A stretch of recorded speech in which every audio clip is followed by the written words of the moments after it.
Da un pacchetto integrato per giovani e donne a maggiori risorse per il turismo, un sistema coordinato per infrastrutture e logistica e una governance partecipata.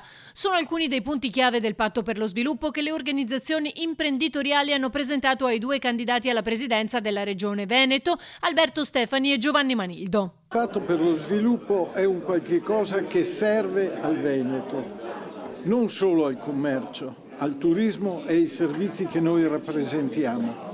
È un qualche cosa di importante che i due contendenti hanno in buona maniera sviluppato e di questo ne siamo grati. Una serie di proposte, quelle arrivate da Confcommercio Veneto, accolte favorevolmente dai due candidati. Assolutamente fondamentale mantenere un confronto, un dialogo costante con le associazioni di categoria. Abbiamo proposto tra i primi interventi che realizzeremo proprio un tavolo con le associazioni di categoria contro la burocrazia, quindi ideare insieme un piano, costa €0, creare un piano anti-burocrazia e poterlo fare ovviamente con chi tutti i giorni vive quel determinato settore merceologico. La politica deve avere l'umiltà di ascoltare queste realtà imprenditoriali e saper gestire un fenomeno, quello della burocrazia, che merita semplificazione e soprattutto intervento da parte della politica. Richiedono una condivisione, una partecipazione, un salto di qualità sulla costanza nel dialogo per pensare a un Veneto che crea prospettiva e futuro, e penso che questo sia il segnale più importante di una